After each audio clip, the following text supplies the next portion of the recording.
So you the one that like celebrated Halloween. Right. She celebrates all. So she's the one. Okay, I walked here. I was like, when did y'all? Any holiday, actually. Any holiday. That's what I said. Any holiday, I celebrate. But I didn't get this stuff. Well, I got some. Yeah, candles. He got the heads. The skulls down there too.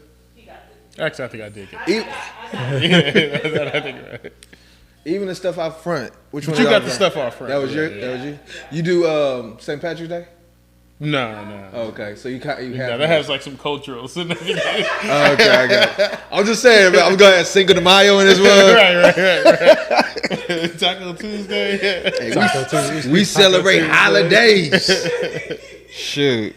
y'all should ask them Halloween gear. No. And then you should do like a spooky, preview, how you Y'all laughing, but she probably right. She was probably right though. Like we should probably like get costumes and pot in costumes. That would be so good. Yeah. We can't do it now though, because this is gonna air. Not now. Yeah. This is gonna air like this week. They're gonna be like, why they celebrate Halloween? Yeah.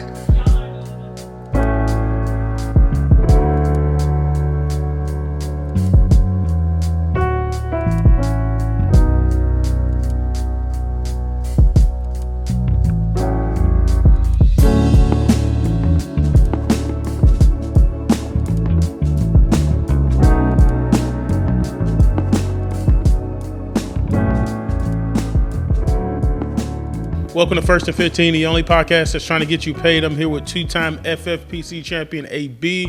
Alongside him is my guy, Dio the Machine. Guys, we have not potted in a while, but we back. Let's talk about this first quarter of the season. We potted 2 weeks ago. Did we pot 2 weeks ago? Yes, we did. Yeah, but that doesn't count. Like we haven't potted in person. Oh, okay. All right. I mean, these are the real ones, right? I'm a stickler for the details. All right. So let's talk about this first quarter of the season. Like I know that we, have a lot of teams, or I guess you guys have a lot of teams. I really only have 2 season-long FFPC teams. Mm-hmm. I do have some home leagues. But let's talk about how your teams are doing. Let's talk about this first quarter of the season. Specifically, let's talk about the biggest bust of the season. Who do you guys think so far is the biggest bust? I'll start first, and I should have listened to my guy, CeeDee Lamb right now, to me, is the biggest bust considering where I had him, right? Like where I had him in my list. Okay. I think he's the biggest bust. I thought that he was going to be someone who we should consider right up there with, to me, Justin Jefferson, Tyreek Hill, and then CeeDee Lamb was up there for me, and he's just not panned out to be there. Your expectation was just too high then. Too high. Because I mean, we had a bet on Gallup, and I thought Gallup sucked. I was banking on Cook, but I didn't think Cook was going to really take any work. Like that offense just doesn't seem to be able to, I think, produce. Yeah, but like I said a couple weeks, I feel like we still haven't seen the offense exactly the way the defense keeps scoring. Yeah, the defense is going too hard on everything. Yeah. Like they're taking all their opportunities away. Yeah. So who do you guys see as the biggest? Well, I'm gonna answer because I know Abby might take my guy. It's Darren Waller. Oh yeah. It's Darren Waller. Darren Waller is the ultimate bust right now. Yeah. I mean, the guy had one target for 1 catch and 5 yards this past week. Yeah. And this guy you're drafting in. Well, I initially was taking him in the 5th, but by the end of the summer, he's going in the 3rd. Yeah, the 3rd. It's tight end. I took him in the 4th. Yeah. Like I wasn't going crazy. And, it's a tight end premium league, so you need that. Yeah. I mean, I can get Dermon Smythe off the waiver wire. He could produce more points than Darren Waller. So, but that's not my only guy. I think T. Higgins is a bust, a concerning bust too. Yeah. Because I don't think it's just him. I think it's him and the offense. Yeah. And like I was telling you, they lost their wide receiver coach. He went to Arizona. Mm-hmm. He's the OC over there now. So that's a slight concern for me. But do you think position coaches are that important though? I do. I do think so. I think O-line.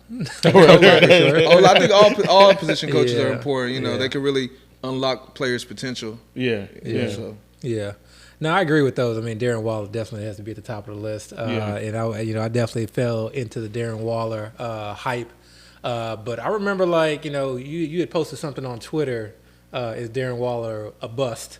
And I know, there were quite a few, comments and kind of stirred some things up. And I think my response to it was like, irrespective of the entire offense and Daniel Jones, he just does not look good to me. You know, like I was very, very concerned. You know, I think I got fooled by the preseason. Okay, not necessarily about the production in the preseason, but just like how he looked in the preseason.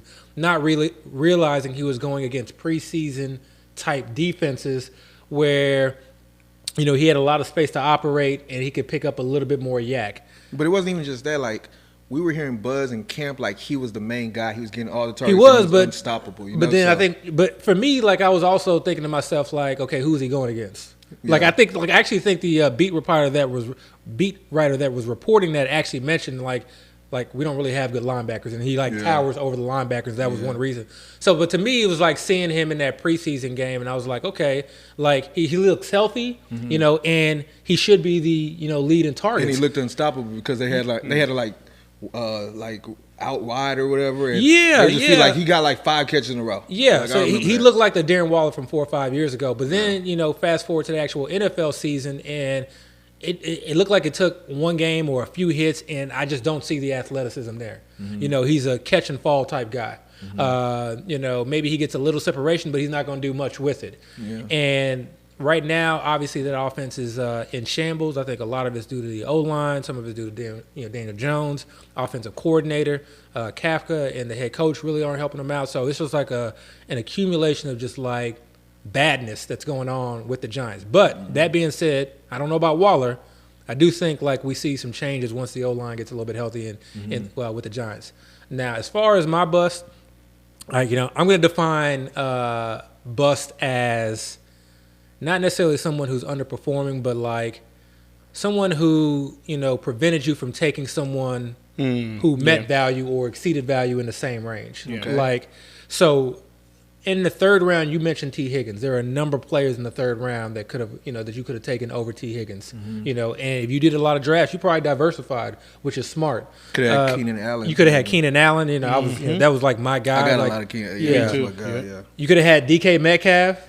Early in the offseason, I was very much on DK Metcalf, and then I just kind of fell off. I have 0 JSN. But the JSN hype was enough to prevent me from like really going in on DK the way that I wanted. So instead, I started picking up some Jamari Gibbs. And actually looking back at my team, I probably only have like 2 to 5%. I really don't even have that much.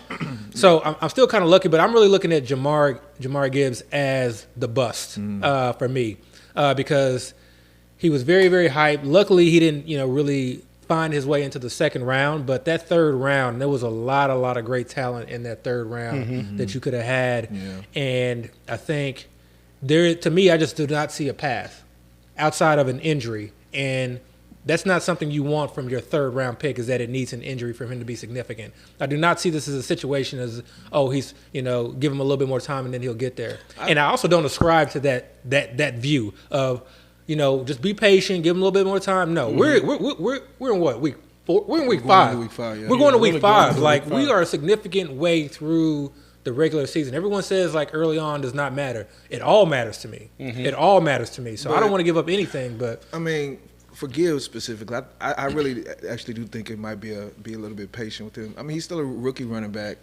They might have long-term aspirations this season. Like they might be true Super Bowl contenders, and they're kind of looking that way. So it might. I mean, it could be. If that was the case, like I think they really like David Montgomery. Of course they like him. But to have him have 30 carries coming off an injury. Yeah. But I mean, don't forget they gave David Montgomery a very good contract. Yeah. But that's what I'm saying. So that's what I'm saying. I don't see a path for Jamari Gibbs. And this is the thing. Remember we talked about this.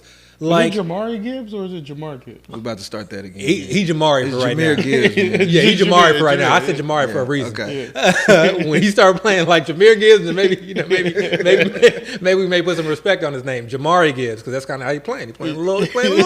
No, he's playing all right. But we talked about this previously. Like we keep falling into this trap of like, we want these players to do X, Y, and Z, or we're anticipating X, Y, and Z to happen. And in a case like this, nothing changed with the head coach, with the offensive coordinator, with the O-line, with the quarterback. They literally did the exact same thing that they did last year, where they brought in in between the tackles RB, and they brought in a running back that is very good in the passing game. Yeah. So we saw this prototype last year. But the only reason I'm really saying with Jahmyr Gibbs is because he is a rookie. They did draft him very highly. Yeah. And again, like I said, I think they have long-term aspirations. I think they're just trying to get him to that point where they can say, okay. Yeah. We'll let the rain now. Let's really see what you can do. Or like keep them fresh for the playoffs. And keep them fresh. You know, I mean, it's possible. You know, it's for a team that literally came out and said we were considering drafting them top 6. Yeah, But that's my thing, and you may be 100% right. In like week 9, week 10, he just sort of comes. But that's too late. Like we were being too anxious with the basic. Yeah, but that's too late for me. Now let me say this. The question about who are bust this year, you can literally like put in like a whole bunch of just general running backs. Yeah. Because overall, there's been a lot of running backs. And I'm not saying they've just been totally bad. Yeah. But the production has not been anywhere close to what we were expecting. The market was pretty accurate as far as pushing down pretty much almost a lot of running backs. So even the hot running backs now, like Kyron Williams, undrafted or late guy. Yeah. Devon Achane, 9th round. You know, like there's guys that are top of the running back game now. You can even do that with tight ends too, by the way. But tight end, all of them. That whole position is a bust. Yeah. You know, the whole position is a bust. Crazy. It's kind of crazy. I don't know. Like Javonte Williams, are you happy with him? Yeah. If he's on your team? Yeah. Cam Akers, we took him in one of our drafts in the 5th round. You know, and people were taking him that high. I think he was even going forward. Are you happy with him? Dalvin Cook? Yeah. Are you happy with him? Like, it's a sad story when you really kind of go through it. Najee? Yeah. But this was what I kept saying early in the draft season is like there are like the pie has just been divvied up in so many different ways that there are so many relevant guys, especially when it comes to running back, and it creates this situation where it's just like, you know, you need to sort of kind of luck out to get the right guy in the right offense and have them go off, you know, because, you know. Let me even ask you this. How do you feel about Tony Pollard's production? He's a bust right now. He's a bust. That's crazy. Yeah. What we try to tell you? Yeah, no. You know, like what? Like people get talking about Tony Pollard. You just give him Zeke. I was like, it's not easy being an every down back. That shit wears on you, and you're just not gonna like pop off the same way you pop off when you got fresh legs and you coming in. You know, only like rushing 5 to 10 times a game. You know who's another bust But Tony Pollard will get his though. Jamar Chase. Oh big he hasn't been horrible, but if you're taking him top 3, hell no. Over CMC. CMC, man. Everybody, we all got the ball. This is the thing. I feel like the approach to some degree was right with CMC because you look at all the other running backs. You know, you look at all the other running backs. The whole thought process to me and my approach for the 2023 season was. There are a lot of running backs that I really like late, and I just want to load up on these elite wide receivers. So that's why I had Diggs and Adams so high in the rankings because that's just elite production. And then you look out a couple of picks later with guys like Puka, you know, who he's right. So and real quick before we move on, with all that being said, and going back to what we were talking about with Jahmyr Gibbs, I don't think it's only Jahmyr Gibbs that the sentiment I was making that goes for. I think a lot of these rookies. We're going to find in the later half of the season are going to be used a lot more. Yeah. And especially when we talk about our group chat all the time, when teams start to like get out of the playoff hunt, you know, and they start feeling like they need to evaluate their young talent, that's where you're really going to see these guys really get a good large share. So, you know, I tend to think rookies are the cheat codes because your rookie year is the cheapest you're ever going to get them until they, you know, start going declining. You know, so. But that's a good segue for our hang tight or cut bait segment. If this was like one of those like Bob Barker shows, like what was the name of the show? Price is Right. Price is Right. Like if we had like a specific segment, I would want this to be the hang tight or cut bait like segment. Hang tight. Okay. Hang tight or cut bait. And so I can get with it. And so like I want to talk about some players who like we should consider whether we should just hang tight or just like, hey, like they're not going to be what we thought they were. Okay. And the first is Chris Olave. Like he has not lived up to that late second round pick. Are you concerned that he may never live up to that? Now, granted, you're never going to cut him, really, right? Like, unless he's hurt. But you're definitely taking him out of your lineup, and you're looking at his matchup plays. I would never take Chris Olave out of my lineup.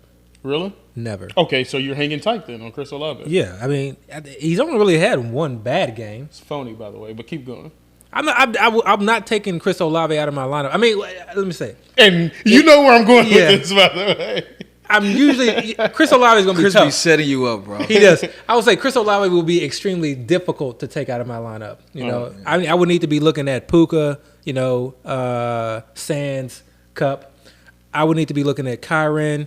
But even then, like, Olave to me has so much upside. He's rarely ever in a matchup where I'm just like concerned about like him getting production.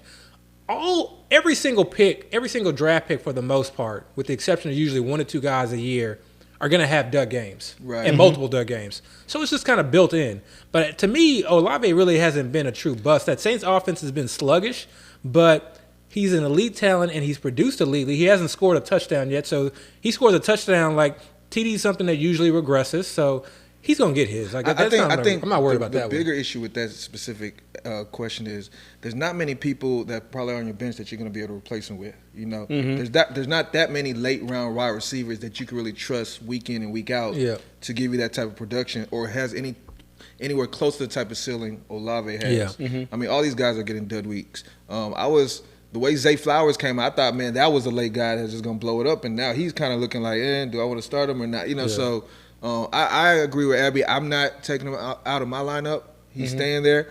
These dud weeks are just going to come. You got to hope to just weather the storm. Yeah. And you really got to you really have to look at your lineup and try to maximize every single position.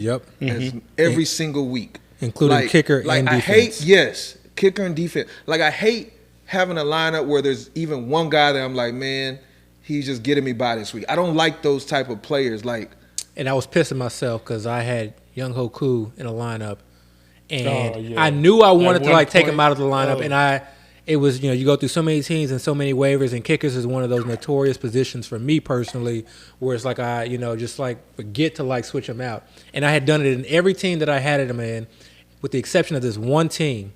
And if I would have switched him out of my lineup, I would have won that particular match. Those ones that hurt. Yeah, so 1 point. 1 point though. I think he only gave up just one extra point.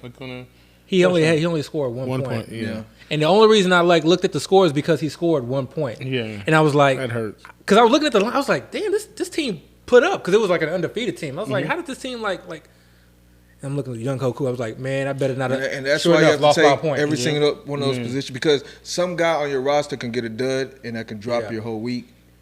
So you have to build a team where everybody else can carry everybody if need be. So I'm also holding on to Olave. What about Kyle Pitts? Oh, he's done. You think he's done? He's done. I'm holding Pitts just because a lot can happen that will change his situation. But I'm not just saying I'm going to bench him. I'm saying I would cut Pitts.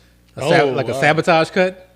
Yeah. Have somebody just drop fab. Because somebody's going to drop a lot of fab. It ain't happening. It ain't happening. I think I think he might be hurt too, or he might be still coming back from an injury. Yeah. He doesn't look hurt at all to me. I don't look like that offense doesn't look like they're trying to implement him. This is the thing, though. I disagree. He runs. The offense has been running a lot of 12 personnel. So him and Jonnu are always on the field together. But he's always running routes, and he's usually split out wide. So he's usually but my thing is he's still running a lot of routes, air yards to air yards or whatever. But his quarterback is still Desmond Ridder. So to me, the thing that could change is that like I said in the Ridder group chat, could get benched. But like I said in the group chat, routes to me don't matter. But when I say they're not utilizing him, I think teams manufacture targets and touches for their players. I think they literally say, we're going to call this play, and this play, the ball is going to this player. They do. And some quarterbacks can't do that. And I don't see – you can simplify he literally cannot do that. They have been simplifying it. That's why all he's doing is throwing to Bijan Robinson. No, he's throwing to Drake London. He's throwing to John. He's not really throwing to Drake London. He's really not. Drake just had a touchdown last week. He had a touchdown, but he's not getting targets. What is Pitts doing? Pitts ain't doing anything. Pitts is still getting targets. It's not like he's not getting targets. Drake has gotten touchdown type targets. Where like I see them going after him. You just said Bijan is getting targets. We know Jonu's getting targets. All I'm saying is if you know this guy is such a great player for your team, a talent, and can be a force for you, why not figure out ways to just get the ball in his hands and see what happens? I don't even think they're doing that. I think they're just allowing him to play in the offense. Like, this is your position, run your route. If the quarterback sees you open, the quarterback gets you the ball. And I don't think with a player of that type of talent, you should do that. Like the Cowboys, I've seen the Cowboys force feed CD, where it's like we're throwing the ball to CD Lamb right here often, and you know, and it gets up, even when he's covered. It's like, look, he's that good. Let me ask you this: if Pitts is covered, do you think he can still get the reception, or you think a cover guy will always impede him from catching the ball? Again, I don't know because that's probably back. I don't think any of us really know because we haven't seen it. It's just the quarterback play has just been like atrocious. That's the only reason I say I'm holding is because. Then you're basically saying you're hoping for Taylor Heineke. Exactly. My guy. Exactly. Yeah. Your guy. Yeah. We're not gonna do this. I would say he's my guy, but he's an upgrade over like Desmond Ridder. So do you think it's gonna happen? I do think. I think like in a couple of years. I think in my superflex. In a couple of years. Sorry, in a couple of weeks. I was like, in a couple of weeks. Yeah, a couple of weeks. He won't be in the league in a couple of years. In a couple of weeks. So yeah, my superflex league, I put a waiver in this week for. So Taylor really, what you're saying is Ridder is on borrowed time and he's about to be gone. Yeah, you cannot play like this. Soon. Either Ridder gets better and that benefits Kyle Pitts, or he continues to be bad and he gets benched, and then you bring in someone. I think if Ridder gets better, I don't think Ridder is getting better because he's targeting Kyle Pitts. I think Ridder is getting better because the things he's doing it better, which means it's not going to be good for Kyle Pitts. I think you should. What do you mean doing? I think he'll give Drake London better targets, or run that offense better. Where Drake London's getting better targets. Jonu's going to get better targets. Bijan's going to get better. Like I think what he's doing now, he's going to do it because the Falcons I think are 2-2. They've won games doing what they're doing. Now I'm not saying it's the best way to do it, but it's looked ugly and it's looked unsustainable. And we're talking about Arthur Smith, St. Arthur Smith last year, who was just running the ball over and over and over. For him, it's all about just win the game. He doesn't care how it looks. I think he even made a comment once early in the season. Remember game 1? I think the receiver or whatever, like Drake London and Kyle Pitt had like one target, and then he was like, we won, like it doesn't matter, or maybe the quarterback was saying that. I'm not. Might be how they feel. I'm not a Pitts advocate. I'm not a Pitts guy whatsoever. I don't draft Kyle. But you're just holding on to. What I'm saying is, if you have Pitts, like I would definitely be holding on to. But you're benching him though. With the hopes. Say what? You're benching him, or are you still in your starting? I don't own him. If I owned him, I would be benching him. Yeah. If I owned him, he would be on the bench. That's crazy though, right? Because he was drafted 4th round? Well, actually, no, I do have one share, and he's on the bench. Yeah, he's on the bench. But and that one share was just like he was. I think he had fell to the 7th round, and that's as late as he's ever gone. See, the problem is late 4th, early 5th. Yeah, the problem is a lot of, and I'm assuming I don't have any Pitts, by the way. I've never been a fan of his, but. The problem is I think a lot of people that did draft him in the 4th or 5th, they probably drafted him and were like, okay, I got my tight end. That's my tight end. Set. But this is the thing. You know? I went late round tight end, and all my tight ends, like if I had a negative, you want to come at me, you come at me with my tight end picks. Hayden Hurst, trash. Yeah. Who else? Week 1 he was strong though. Week 1, like he had a strong week 1. You know, I thought I was like, I told y'all. That's why you don't do victory laps. Who was the other guy? Jawan Johnson. My boy Jawan. We had a whole episode on Jawan. Yeah, he did too. Sure did. Yeah, Jawan found himself on the waiver wires this week. Comments about that. Yeah, Waller. But obviously, all my tight ends now that have succeeded, in like week 1, it was either prior to week 1 or just after week 1. There were plenty of tight ends that had the potential to be tight end ones. Logan Thomas, Hunter Henry, Zach Ertz. I picked them up across the board, and those are the guys that are like. So you can have a Pitts, like the one Pitts team that I have Hurts and I have Logan Thomas. I feel you.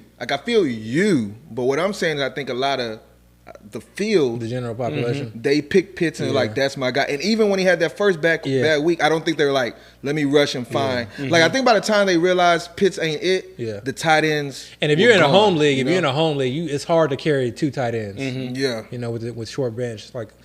That's just something you don't want to do. Like I think he's almost an anchor on some teams. Like, I hate those. Me too. It's like that's basically like your Dalvin Cooks. Yes. Some of these guys, I just dropped some of these guys. At some point, you just have to be like, look, cut bait. But Pitts is tough though. In a tight end premium, he's tough. Elsewhere, you could argue it though. It is. But that's how it felt for me with Isaiah Hodgins, man. When I had to drop Isaiah Hodgins. So let me ask you this. I guess we were all wrong. Let me keep it real simple.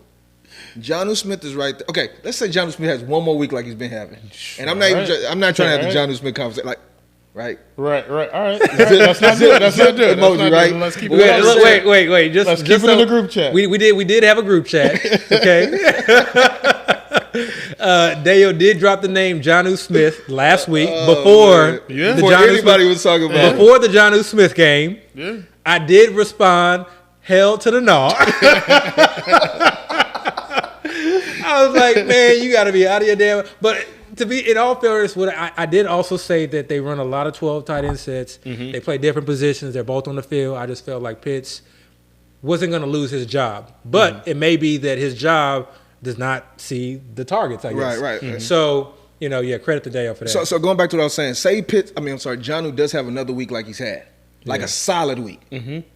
And Pitts has another dud. Yeah. Mm-hmm. If you're a Pitts owner and you see Jonnu Smith on the waiver wire, would you drop Pitts for Jonnu? Nah. See, that's why he's such an anchor. That's me though. But that's a psychological thing, right? I just like if you took the name off of him, and just looked at production, like you have to make that move, but people can't make that move. Let's transition a little bit. 3 weeks I could do it. Let's transition a little bit. Let's stay on Pitts though, but let's talk about teams that can make trades, like splashy trades. Is it possible that if Jonnu has another week that Atlanta could say, hey, let's get rid of Pitts, like he'd be on the trading block? But this is what I keep getting back to. This is like what I was initially saying is like they don't play the same position. It's not like you're trading Pitts because you got Jonnu now. They're playing two different positions. Yeah. Jonnu blocks. Pitts does not block. Pitts is running routes. And theoretically, that's what we want our tight ends to do. That's why I'm wondering if you get a Taylor Heineke in there and he sees a big body Kyle Pitts, someone who's towering over a cornerback or who's dominating a linebacker in his routes, then maybe he actually does feed him. Remember, like Heineke fed Logan Thomas. Now I know that's a different system, but it's not like he does throw the tight ends. Who was the Falcons quarterback to start the season last year? Do y'all remember? I'm totally like blanking. Yeah, it was Mariota. And he was same quarterback to be honest. He may be worse. He may have been worse than Ritter. Yeah. Okay. I'm just trying to think back to And Jonnu was getting a lot of targets in air yards back then. Like he was getting targets in air yards, and he had he was just getting overthrown and had a lot of Jonnu or uncatchable Pitts. Pitts. Yeah, getting a lot of uncatchable balls thrown his way. So, I don't know. It's tough. It's one of those things. Like this is like a kind of a grander thought or like a more like a 60-foot view of just like fantasy football in general.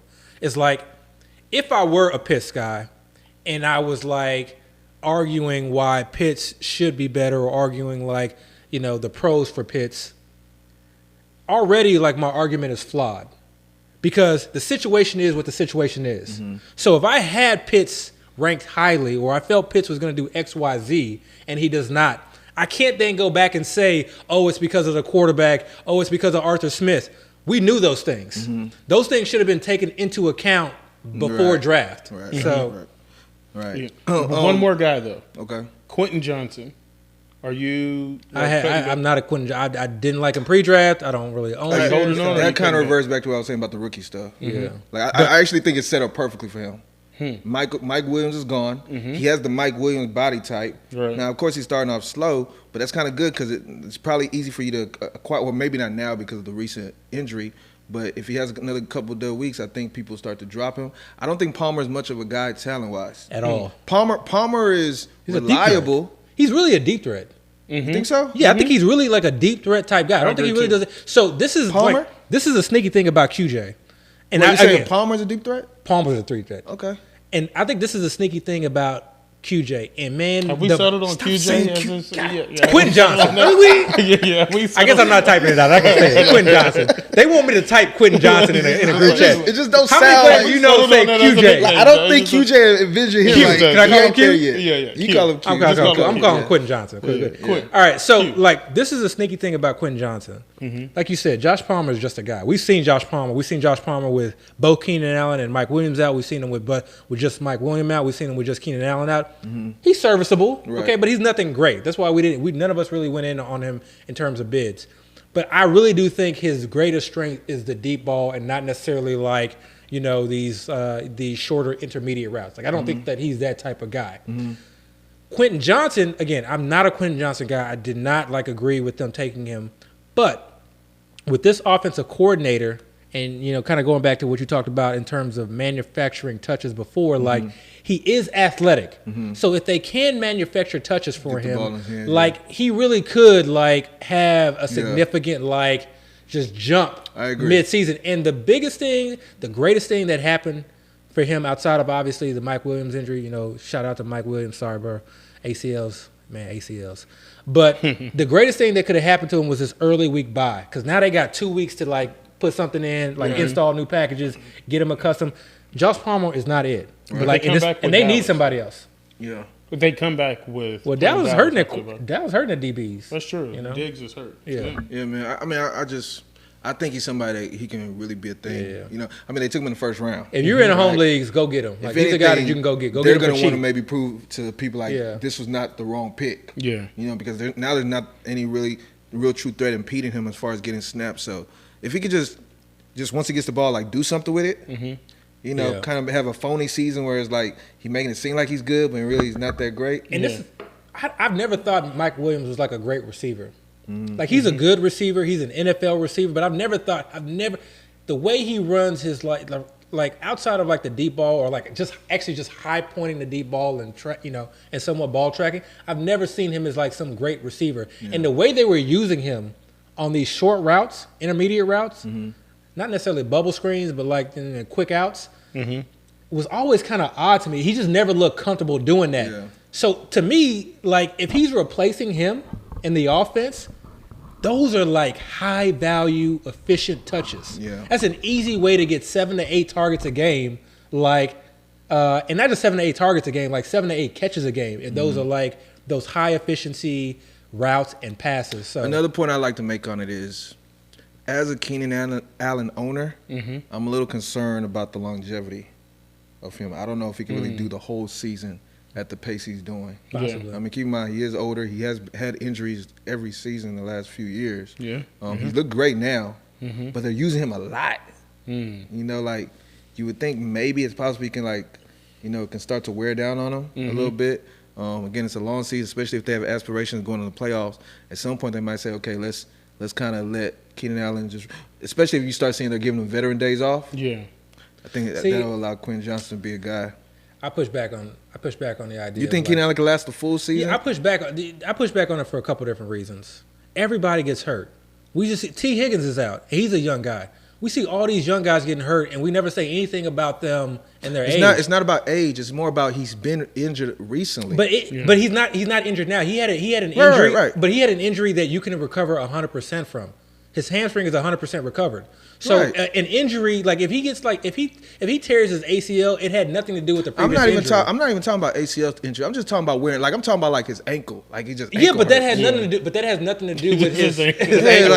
But that has nothing to do with his previous injuries. And any player can affect that. I'm not so much saying it has. I'm not saying they're related. I'm just saying he's been injured. So every player has been injured. So because we've seen he's been injured and he's older. Let me ask you this: as a player goes up in age, does their injury risk go up? I'm glad you asked that question. I brought it up in the offseason. When you go back and you look at elite wide receivers after the age of 30, you're talking about production. I'm not talking about production. There are numerous. But that production, those elite seasons, I'm talking about a full season of production.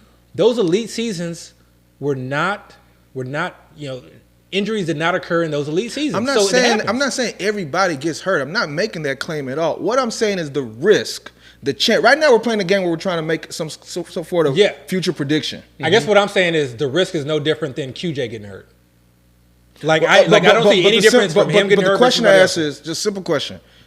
Do you believe as a person gets older in age, the risk increases? No. Or do you think it's no? You don't think that there's a such thing as wear and tear on the body? No, they may slow down. they may like regress, but again, that's why I go back to elite wide receivers who are able to. I would have to disagree. But I disagree. Yeah, I think every player as they get older, they start to have more injuries. Look at the running back. We can go over so many instances. Look how many young running backs tore their ACLs. We're not saying it's not possible to get hurt when you're young. Okay, so look at the numbers from last year. What we're saying is the when most you get recent year, older, 2022.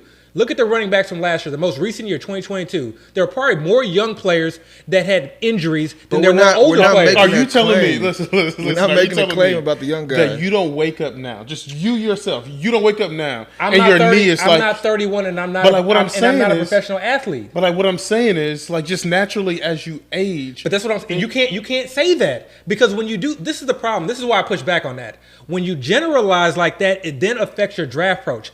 One of my things, and that's what I put out on Twitter as far as like one thing, like, you know, when I like kind of made all those comments and made this like list of things notes that I took from the 2022 season in February or March was that like older players are going to get undervalued. And I was specifically talking about Keenan Allen and Devontae Adams. Right. And if they get hurt, they get hurt. But guess what? The younger guys are getting hurt too. But it's not a thing where I'm saying. If you can show me a study where it's not a thing where I'm saying production is going to drop or you should avoid these players in draft or anything like that. I'm not saying that at all. Yeah. All I'm saying is as they get older, there's a chance for them to get injured more, like the risk increases. That's all I'm saying. That I don't know. I don't know that for a fact. I don't know that for a fact. I think we've seen it. I think it's just straight experience. I don't know that we've seen that. I just think it's common sense. It's straight common sense. Because I woke up this morning and my shin hurt and I didn't do anything. But see, again, that's generalizing. It's just naturally, as you get older. If you, look, I'm a very evidence-based guy, okay? I'm an evidence-based guy. So if you provide me a study to say wide receivers from the ages of 29 to 32 have X, Y increased risk of injury, no, that's not then what I believe it. So you don't think that the human body naturally deteriorates? It does, but that has nothing to do with a 31-year-old elite wide receiver. Those are two different things. It does not. You cannot generalize. We disagree, but we can move on. Yeah, he's no different than any other wide receiver that get injured. Mike Williams is the one that tore his ACL, not Keenan Allen. But we're not saying young guys can't get hurt. You keep comparing it to the young guys. Every player can get hurt. Exactly. So that's not what we're saying. And what I'm saying is that he is not at any increased risk of getting injured than some of the younger guys. Is what I'm saying. But you keep comparing him to the younger guy. We're not comparing. I'm saying, and again, I'm not trying to beat a dead horse, but just one more time, as he gets older, as he gets down to the twilight of his career, I think the risk of him getting hurt increases. The wear and tear on his body starts to pile up, and it becomes more of an issue as he gets older. I mean, that's literally why people leave the league. Yeah. Not many players leave the league because they're just like, my time is done, I'm gone. Most players leave the league because now they're hurt. Their bodies they can't come back. They can't come back. And my pushback is that if he's been hurt over the last few years, then he's not suffered that wear and tear. And my pushback is also, again, that like anybody can get hurt. That made no sense to me. But anyway, you said he was hurt. You said wear and tear. He's been seeing a lot of players getting hit. That's wear and tear. That's the tear. The wear is running around. The tear is the injury. He wasn't running. This is not even my initial point. My initial point goes back to Quentin Johnson. Yeah. Again, Mike Williams is gone. If Keenan Allen does get hurt, I think it even puts Quentin Allen in a greater situation. And if in that offense, they're not going to stop throwing the ball. No. Justin Herbert is still going to put it up there. I think you might have a gold mine. So, all right. But you can say that both ways is what I'm saying. But okay. Right. I hate to sound like Big T, but what in the hell is going on with the Bengals, man? What is going on? I mean, people were taking Jamar Chase 2, 3, pick 2 or 3. I'm going like T. Higgins was going first overall in some places. So T. Higgins was going late second round. Irv Smith ain't doing nothing. He hurt, but still. Yeah, Tyler Boyd has been kind of mid. Yeah. I mean, like, what is going on with the Bengals? So we talked about being patient. Like, this is a team you 100% want to be patient on. Okay, so it's clear. Like, one of the biggest issues is just Joe Burrow has not been healthy. Like, you can see it. They are trying. It's a bunch of quick passes. He's really not doing he's getting the ball out extremely quick to avoid being hit. He's not, you don't see these 5-7 drop. You don't see rollouts. You don't see play action pass, bootlegs. You don't see any of that. He's not running out of the pocket. He's not mobile. That takes away from a significant part of his game. But he is getting healthy. this is the exact same offense, minus, what Dale brought up, the wide receiver coach being missing. But essentially, this is the same exact offense. So this is one of those teams, and this is like, again, I always like the kind of broader view, but this is one of those situations where, like, something happens the first 3 to 4 weeks of the season, and then things completely change. You expect week 5 through week 9 to look very different from week 1 through week 4. That is just how the NBA works, or the NFL works, and it happens on a yearly basis, and that's because teams adjust. Teams get healthy, other teams get injured. These things just happen. I don't know how much their O-line is going to improve, but we should see the health of Burrow improving, and Burrow is an elite talent. He did not lose talent. He lost health. So if you were in a home league, I think now is the perfect time to really start going after some of these guys, because these are the guys that can really be league winners. I would not be shocked whatsoever if from weeks 15 through 17 we found that Joe Burrow was the highest scoring QB. We found that Jamar Chase was the highest scoring wide receiver. We found that T. Higgins was producing as a bottom end wide receiver 1, and we found that Joe Mixon was producing as a mid-range running back 1.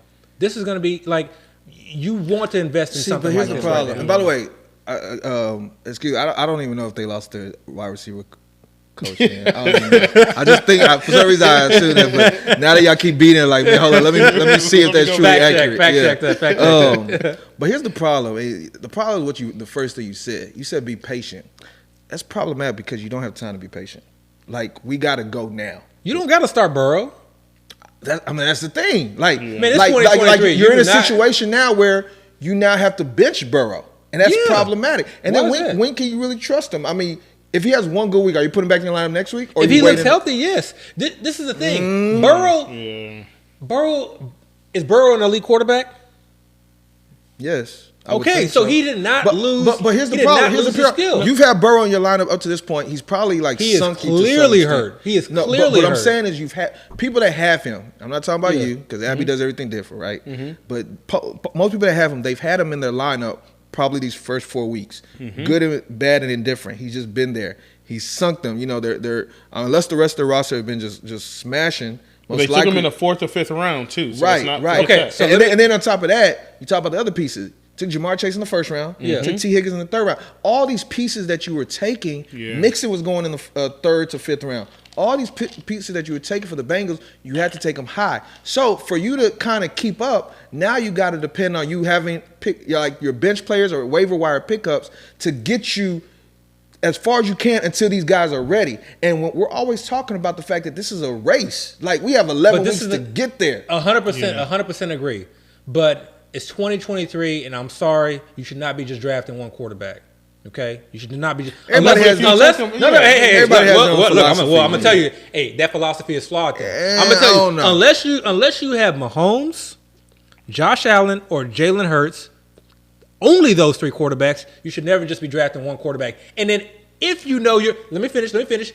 We know that Joe Burrow was hurt. We saw him go out there hurt. Immediately, you should have been on the waiver wire picking up players. And there's still players on the waiver wire. You can play the QB carousel until he gets healthy. But the problem you with don't that have is, to start him. The problem with that is, number one, okay, let's go back in time when this injury was happening. The Bengals themselves made it seem like the injury wasn't that bad. He was going to be back and he was going to be fine. But game 1 you saw it was bad. But we didn't think it was going to be this bad. But game 1 you saw it was bad. Usually when that happens, you're saying, okay, you kind of disregard it. Not to mention the fact that people actually were having Burrow in that tier that you were speaking of. People actually were saying he was ascending to that tier of Mahomes, that Josh was your Allen, take too, by the way. Yeah, and guess what? Guess what I did after week 1? I picked up. I drafted and then on the flip side, and again, I know not everybody is that savvy. We're guys that churn the waiver wire. We're always look for guys to pick up. Not everybody. There's people that literally draft their team and they ride with their team unless there's a necessary need to make an adjustment. Yeah, don't do that. And then so if you are going to now say, okay, I need to find another quarterback. Let's be real. There wasn't that many great options on the waiver wire. I mean, now looking back on it, we could say this guy was an option. This guy was, but week 2, if you were looking at that waiver wire, Who was really just sitting there that you could say? So let me say a couple different things. One, quarterback this year has not been just like dominant position. It really hasn't. Mahomes has had like a lot of just average, mediocre weeks. Right. Allen just had one explosive week. Right. Lamar just had his just one explosive week. Jalen Hurts has been so it's not like you haven't been like quarterback is not killing you. Quarterback is not killing you unless you have Joe Burrow. Unless you have Joe Burrow. But this is my thing. So do not drop Joe Burrow right now. Nobody's go pick up another quarterback and start. But that's my question. What quarterback are you picking up? You can pick up Sam Howell. Pick up Sam Howell this week. Okay. You pick up Sam Howell. You pick up Sam Howell this week. But actually, I mean, Joe Burrow was looking a little bit more healthy last week, so I don't necessarily know that I would start Sam Howell. But if you were that worried about that's Joe the point Burrow, I'm making. That's the point I'm making. Like, there's not many quarterbacks that were on the waiver wire up to this point. Again, now, like right now, we could say Josh Dobbs look good, but let's be real. Week 2, we were still like, you were not feeling comfortable starting. I still would not start Josh. But I'm just mentioning the guys that you're going to see. So guess what? Lesson learned.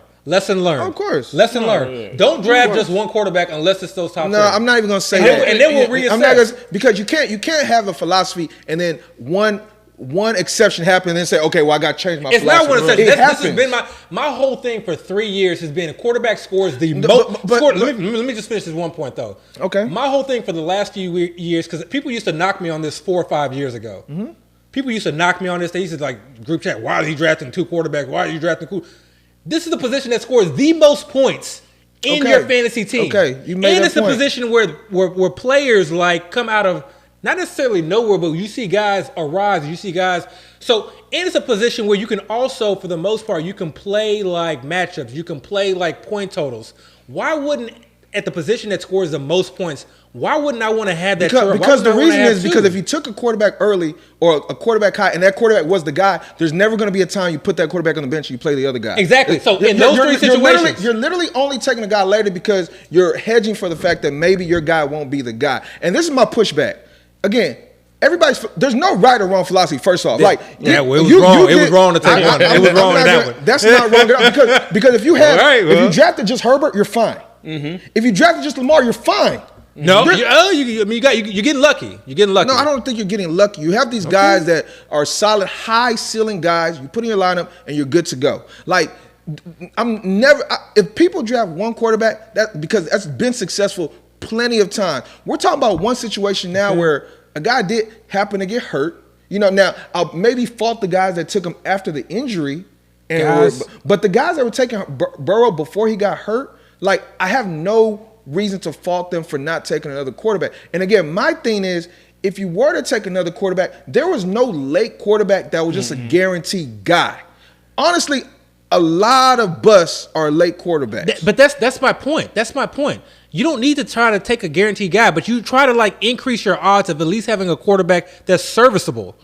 You're saying we knew Burrow was injured coming in. We didn't know how injured, but we knew how injured was. What quarterback would you have picked? It doesn't matter if you're right. It's not about picking the right quarterback. It's about increasing your odds. So you could have gone Love. You could have gone Stafford. You could have gone a number of quarterbacks that would at least just be serviceable and not get you a 3 or 4 or 5 point game. You could have even gone Daniel Jones and played him at the right time. The problem is nobody that was playing Burrow thought they were going to get a 4 or 5 point game. Yeah. Like, they played Burrow because they thought he was going to. And that is fine. But that is fine. But after week 1, there were still plenty of quarterbacks on the waiver wire. Gives up on a guy that quick. Yeah. Week 1 is way too early. So it's not about giving up on a guy. It's not that Joe Burrow went out there and had a bad game. It was that Joe Burrow was clearly not. But that's the way you evaluated it. That's not the way that I evaluated it. No. What I'm saying is, so then maybe you evaluated it wrong. No, because he even came out of that game. He came out of that game limping. He came out of that game limping, and they said that he re-injured his ankle. Times guys have looked hurt and they still produce. Again, you're talking about a one exception situation. The guy was limping at the end of the game. The guy was limping at the end of the game. So am I supposed to assume that he's just now healthy from an injury he had? No, I'm going to pay insurance. But he wasn't so injured. He played the full game. He played the full game. He said he re-aggravated his calf. The problem right here is you're thinking your approach is the only approach to go. I'm not saying not everybody does that approach. There's people that literally draft say, I'm going to get the quarterback that I know is going to be the guy. That's literally why I'm drafting him. And I know this guy's going to be that I start. and I'm going to build the rest of my team. And if that guy doesn't hit, then my team is probably going to bust anyway. There's not many players that are going to say, I'm going to take this guy late, and then I'm going to just figure out another guy that I'm going to be able to throw in my lineup because and it's not just about the draft. My issue with that comment is that you drafted Joe Burrow. Say you drafted him as your only quarterback. There are some leagues where I drafted him as my only quarterback. You watch the games. You see him limping after the games. They're talking about how he re-injured his calf. You saw how poorly he played. That's on you for just saying, okay, I'm going to just roll with him another week. When you had all the opportunity in the world to draft a number of QBs that were likely on the waiver wire. Gives up on players. It's not about giving up on a player. I'm not dropping him. It's about I see the guy is physically injured and is physically limping, and he was questionable about. If we look at they were talking about whether or not to put him on IR. If we look at the start percentage. Were there not discussions about whether or not to put him on IR? The start percentage for Burrow in week 2, I guarantee you a lot of people were not benching Burrow because of what they saw in week 1. Okay. They were talking about the whole buzz to even bench Burrow is coming. Really, honestly, I first started hearing it this week. I 100% disagree with that. That's really why 100% disagree with that. People last week were still even starting Burrow. Yeah, last week it makes. But this is what I'm saying. This is the first week where people have really been like, man, you really just can't play Burrow. Like people have really gotten to the point where it's like, okay, it's just not happening. But up to this point.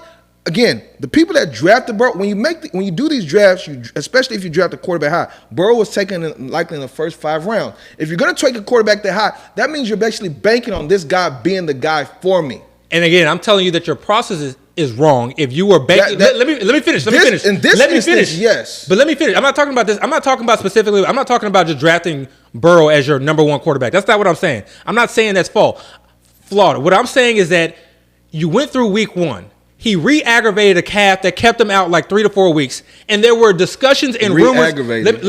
There were discussions and yes, he was hobbling at the end of the game. So they said he re-aggravated? They said it. Yes, they said it. And he was wearing a sleeve. And there was discussions. There were specific discussions about him going on IR. There were discussions about him going on IR. Okay. So if you wanted to take the gamble that, oh, no, that's nothing, and he's going to go back to his pre-injury self, that is on you. It's not even that's a faulty way of playing. That's the position that scores the most points. It does not make sense to me. It's not even just saying you're just totally ignoring it. Again, the first thing is, who are you going to play in instead? Like that's where I want to go. Who is the option that you're going to look at the waiver wire? After week 1, there were players on the waiver wire that you could have played. Wait. So after week 1, he puts up 3 points against Cleveland. Do you feel comfortable benching Burrow for who? For Desmond Ridder. Yeah, you're throwing out. There were plenty of guys that I picked up guys. I literally picked up guys myself and started guys over him. In week 2? Yes, in week 2. Yes, show me that. I'm not. That's bad. I just want to know how is that? Who was on the waiver wire where we looked at the waiver wire like this quarterback is a guy I feel comfortable. You got for week 2 exactly. You guys are speaking from your viewpoint. I watched that entire game. I watched him get beat up. I watched him at the end limping, and then I had to hear about for the entire week about how he could potentially go on IR and then watch him have a sleeve. You damn right I picked up another quarterback. Several times. My question is, what quarterback were you picking up at that time where you felt comfortable putting him in instead of Burrow? What quarterback? Any quarterback, because I didn't even know that he was healthy. Yeah. Who? I mean, I picked up Jordan Love in the league. I picked up Russell Wilson. I picked up Russell Wilson in the league. Jordan Love was, first off, he was being drafted a fair amount. And number 2, during the first waiver wire run, he was being picked up. Mm-hmm. Plenty of places. Jordan Love.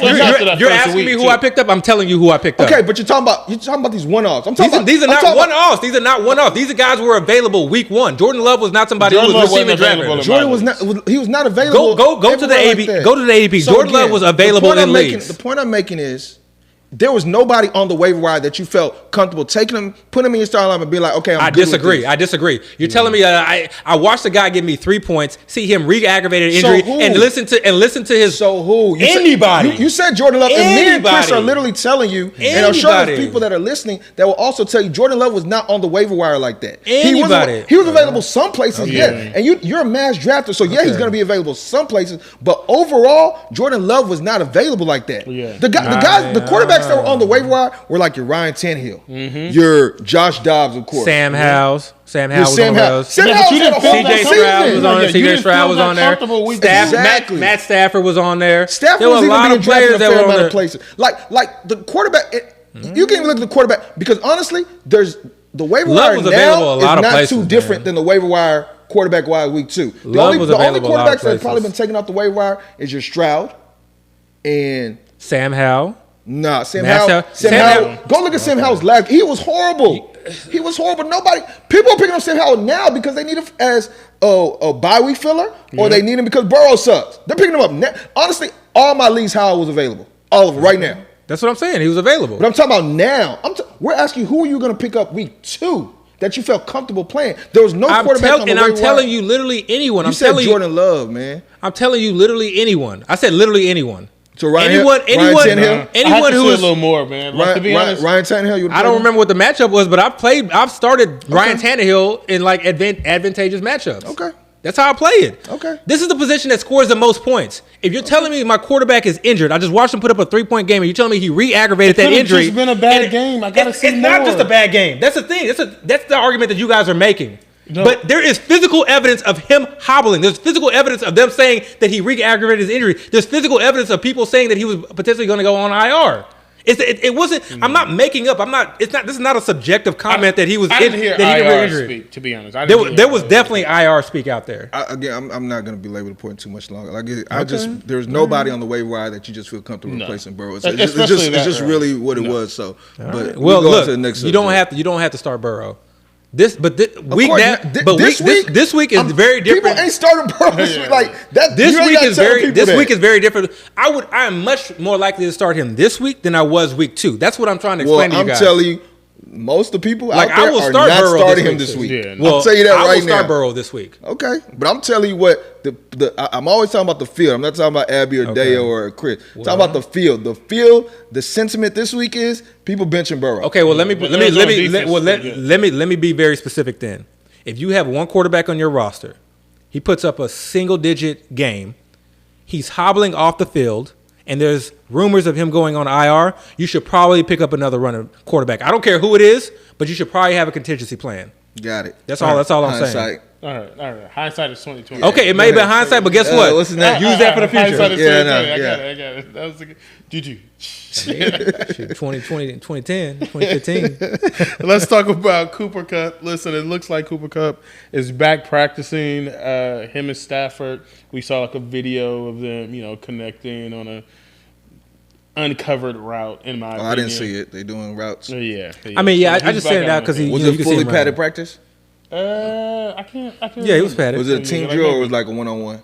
It was like a team drill, really. So like the full, like he was out there like.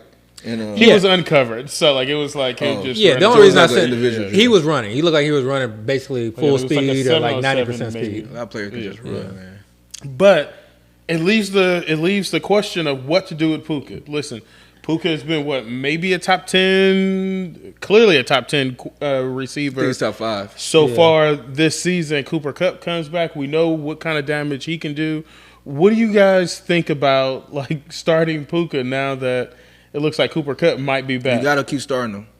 You got to start him until further notice. Absolutely. He's the type of player. Remember when I was talking about Devon A-Chain in the group chat? Yeah. And I was like, is this a guy where at this point forward you just start him? Yeah. That's what Puka is. Yeah. You just put and it might take a couple games of you to see him dud before you're like, okay. Like, I don't believe that. Let me see it again. Yeah, exactly. Like, it might take a couple. Because he started off so hot and now it looks so natural. Yeah. Now it's almost like that's what you expect to see. Yeah. And if you don't see that, something wrong happened. And I heard some interesting. Puka's a top 4 receiver. I told you top 5. FFPC scoring. Man, I got so much Puka out there. But anyways, like I just I think every time I think about it, I'm just like. So this question should be something you should be answering right now. You start them until like further notice. But it was interesting. Like I heard some thoughts on like Kupp potentially like running like deeper routes.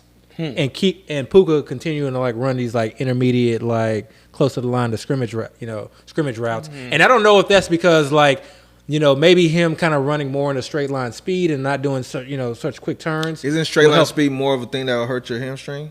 If you're literally opening it up. Fast twitch guys, but I don't think he's necessarily a fast twitch. But I think someone like turning on a dime very quickly. I don't know. But that's what I'm saying. Like a full, like when you're kicking, I think that's when it hurts your hamstring. I think cutting is more so your ankle or your knee. Like you actually may be right on that. You may be right on that. Here's my thing. Okay, what about Tutu? Like, let's not do. Tutu's like, having I feel a good like people season don't too. talk about Tutu enough. He's having a good season, and I've been It's those personally three on record. Huh? It's those three. It's those three. Know what I'm saying when you're talking about him going deep route? Tutu has been kind of the deep Oh yeah, route guy. no. I'm not saying that. No. Cup is not Cup is not the deep route guy. That's not what I'm saying. That's not what I'm saying. What I'm saying is that, like, the idea that Cup is coming in, I think, and taking Puka's, like, all of Puka's routes. Yeah. I don't, like that. I don't agree. Like, I think they'll, like, they'll kind of be like, a mix of them running the same route, but I don't think he's like taking 100% of his route. Tutu will be the deep route guy. Okay. I liken this. Like, I really strongly believe like this is basically back in the day when they had Cup, Woods, and Cooks. I'm like, I think it's like I just think it's the same. Yeah. And that's actually what got me on Puka initially. I was like, oh, he could be like the Robert Woods of this offense, but with Cup out, like, he's had to be the Cup of this offense. Yeah. So maybe he doesn't relinquish this role, or maybe it's like a hybrid Cup Woods role, and they kind of share that. So here's my concern. Full disclosure, I have no Puka. Well, I got a little bit of Puka. Our Dynasty team. Yeah, I got a little bit of Puka, but I don't have him on my FFPC. You the one who put us on Puka. Yeah, I got him on my Dynasty team. Because coming in, Puka was a guy I felt like he had a future. Yeah. Like, he can, like, grow into. I didn't think he was going to do. Because week 1, I didn't know Cup was hurt. Yeah. So I didn't know he was, like. I was drafted. I didn't draft much after Cup got hurt. Yeah. And I don't have that much Cup either, so I'm really speaking from an unbiased point of view. My concern is, I think Cup and Stafford have such a strong rapport, where it's almost like Stafford looks at Cup as a true, like, safety blanket. Yeah. Like, and if everything breaks down, right? Everything breaks down, he'll be like, okay, let me at least, I know I could just throw the ball to Cup. And I think that might hinder Puka, because I think that's what Puka's been lately. The safety blanket, because they haven't used anybody else in the short game. Like, Van Jefferson's been non-existent. Yeah. Tutu, I haven't really seen do short routes. But Higbee's been a little bit of that. But see, I think it's more the offense. I think it's more who's the first read. Okay, so that's what I think it's more who the first read. I think the offense now is similar to what you were saying. Like the year when they had Cooks, Woods, and Cup. And with McVay calling the plays, like, sometimes Cup was the first read, sometimes the play was designed for Wood, and sometimes it was designed for Cup. I think the offense thus far has been that way. But I also believe the offense has changed since that time to as recently as 2 years ago when Cup had that dominant season. And that's because Stafford was not spreading the ball around to different wide receivers. But that's because they had nobody to spread around to. I mean, maybe. I don't know. But I think now we're at a point where Stafford's going to have to make a decision. Do I want to stay within the offense again and be okay? Or because he's been successful both ways. Or do I want to say, let me know this guy who I believe had one of the greatest wide receiver seasons in NFL history from beginning to end. Do I want to say, okay, let me just go there because we know it works. Both options work. But see, I don't think they're both options. I think it's the same option. I think, like, when it was just Cup, I think Cup was dominantly the first read. I think McVay. No, but remember, Robert Woods was there with Cup too. But I think McVay schemed open Cup. I think he was always a first read. Like, to me, Stafford is a first read guy. He does lock in, but he's locking in on a first read. And I think in McVay's offense, he's locking in on who his first read is. And I think usually. So you believe, because the offense when it was Cup, Cooks, and Woods was not the same offense when it was Cup, Woods, and Van Jefferson. Yeah. It wasn't. I think if you remember, there was a time where we were like, people were wondering. It was like 2 years ago. People were wondering, like, what happened with Woods? No. Why is Woods not getting, like, he was literally a bust every week. And that's what I'm saying. If you watch the offense, it is designed in such a way that there is one clear wide receiver who is being schemed open, and it's almost as if everybody else is decoys. Okay. Yeah, maybe he can go to his second progression, but you will go back and you'll see it'll be some type of play action pass. So if what you're saying, there's one guy that, like, is specifically, like, the designated first read. So if what you're saying is valid, are you then also saying that you think if Cup comes back, he's going to share that first read role? Like, it's going to be sometimes, I'm saying. That I don't know. Sometimes Cup, sometimes Puka. That's what I feel, but that I don't know. Because if that's how you truly feel, then you have to be a little concerned, because they can easily say, if we're really a first read team, and our best player is Cup, and he's healthy, he's going to be our first read again. Like, they could say that. It's not out the realm. But again, this is why I go back to, like, in the past, they have not had wide receivers or polished wide receivers or wide receivers that they trust. I got you. And when we've seen that they've had that, those guys have gotten targets. To be real targets with are earned. To be real with you, like we really don't know how it's gonna play out, right? Like it could play out so many different ways that it could be a totally different offense. Yeah, it could be a thing where they now have 2 cups. Yeah. And they can really like go crazy hey, man, with it. Careful with that. You know, I never saw that video. Oh, hey, did y'all watch it? I don't know what you're talking about. I purposely avoided that video, but yeah. But you know, I think and I think that's a good point. Like you're right. We don't know, but when you think about like all the different scenarios, or try to imagine all the different scenarios. The joke, by the way. Oh, you so late. I'm so late. I was like, wait, what? When you think about like all the scenarios, I'm gonna just throw like a number. I think 75-80% point towards like Puka being like wide receiver 2 significant. Which is like startable pretty much almost every damn week. So that's kind of what I'm leading on. Like obviously he's probably not top 4 wide receiver. To go on the other side of my argument, there's a chance Puka could still be the number 1 guy. Because Cook might still because you threw it out there. You threw it out. Remember what you said in the group chat. You like, is Cup really that good? Like how many like elite seasons has he had? I mean, 1. It was great though. Like and I didn't believe it, but you go back and look, like he really has only had. I don't know. People think he just had this dominant career. Yeah. Nah. He just had that one elite season, and you watch Puka do it, and you're like, this is the offense. Yeah. I mean, but offense with the right quarterback. But I'm not even saying it's a talent issue. Like I think he is what he is, and Stafford just is fine with him. But yeah, where you going? Anyway, no, but I think. I mean, what if they say Cup is still hurt? Like I've been just trying to ease him back into the offense. I mean, I've been hearing buzz, and I don't know, man. I'm just reading stuff on Twitter. I'm just a spectator, right? But I've been seeing buzz where like people are like, he's not even up to 80-90% yet, and the team is gonna see how he looks. And obviously, remember when it first happened, they were like, he got his second opinion and see the severity of it. Yeah. I've seen reports that they're like they were concerned it was more severe than what it is, and they're happy it's not. Like. We're talking about just a hamstring. We're talking about an injury where we've seen players come back after a couple weeks. A hammy, yeah. Whatever happened was so bad where, it was of major concern. And now we're just talking. Well, maybe we're not talking, but now people are probably going to expect him to just come back and just hit the ground running. Yeah. And that might not be the case. It might be a thing where he truly has to kind of work his way back. And if that's the case, and this team right now looks like they're still trying. Like, they're not in tank mode. So, like, that's an interesting point to make because I sort of see them as the anti-Bengals. So, the thing about the Bengals, like, they are a clear playoff team, have made the playoffs, have gone to a Super Bowl. And so, like, they're behind the gun right now. They don't have time to really rest Burrow because they have that bye week in the 7th. They're already behind the gun. Listen, like, they're in a tough division. They can't really rest Burrow and let him sort of rehab that calf injury. I feel like with the Rams, with the NFC the way that it is, maybe the Rams feel like they could like ease Cup. I mean, they still got to fight.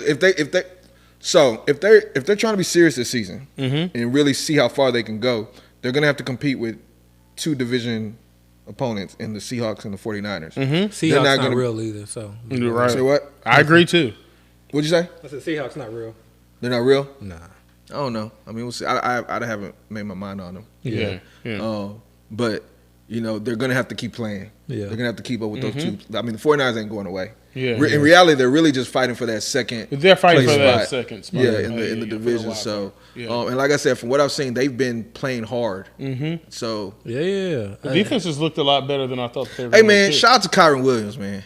If you're watching this, Kyron, man, thank you. Thank you so much. Put your parents. Like Kyron's parents, thank you for having Kyron Williams. Because this guy right here is like carrying a lot of my teams. Yeah, he is. Bruh. He is. Bruh. Yeah, so like we were on him before, like a lot of people were on him. I wish I was on him. Yeah. I wish I was 100% on him. Yeah. Like I wish I was taking him everywhere. It's like jump. Those 2 guys have just been locked in lineups. Kyron and Puka. I mean, Kyron's been giving you running back 1 production for a guy you've been able to draft in 16th round later or picked up off the waiver wire. Yeah. Running back 1 production. Yeah.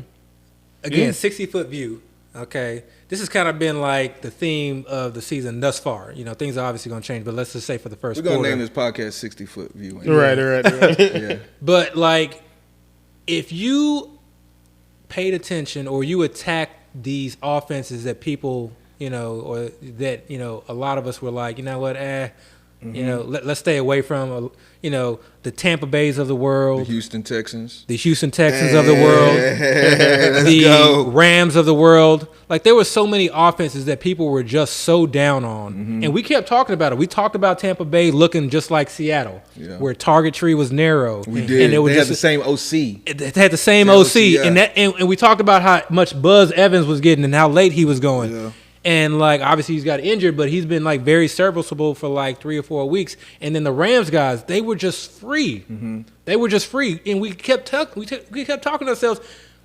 At first it was kind of like, okay, Higbee. And then it was like Van Jefferson. And then we had to kind of, like, long talk about how Van Jefferson's just not good. He's like, or like, we don't believe in him. Yeah. And that's kind of when we, like, started, okay, like, Puka. I think our first episode this season was talking about the Rams receivers. Yeah. Remember? Mm-hmm. And throwing out the names. And and to me, like, Kyren was like one of the easier picks, and because it was just a constant drumbeat that, like, he's getting all the passing down work. He's getting as much work as Akers. Yeah, and knowing that Akers, like, knowing the falling out that they had last year. They were kind of souring on Akers last year. And he was coming off an Achilles, like, and he was just like a cheap handcuff that was just so easy to get in drafts. But, like, just a lesson to be learned. It doesn't always work out, but, like, these offenses that people just, like, want nothing to do with, those are the offenses that I think that you need to spend more time on to, like, find, like, those hidden values. Even, like, Arizona, and we were all, at least I was completely off of Marquise Brown. Mm-hmm. We like Connor, but Marquise. Like, the rest of it, like, we weren't, like, not on the tight ends, not on the wide receivers outside of Micah because he was going so late. They got to throw it to somebody. Like, so that's what I'm always saying. Mm-hmm. They got to throw it. They're not going to start the game off and just kneel the ball for 4 downs. They're going to try to do something, which means somebody's going to score fantasy points. Yeah. I mean, you can literally take stabs at all the options because they're all taken so late or not taking it all. Yeah. And just see which one is the guy and then drop the rest. Yeah. So it's crazy. With that being said, strongly consider adding Ronnie Rivers to your bench if you have space. Yeah. Because now he's the handcuff, 1 injury away. Space is tough. Kyren, it's tough. It's so tough. Yeah. Especially with all my McLaughlin, Keaton, Mitchell roster. You know what I'm saying? I got no more room. Sometimes, like, definitely, like, fantasy football, like, sometimes luck is involved. Mm-hmm. Like, and I know,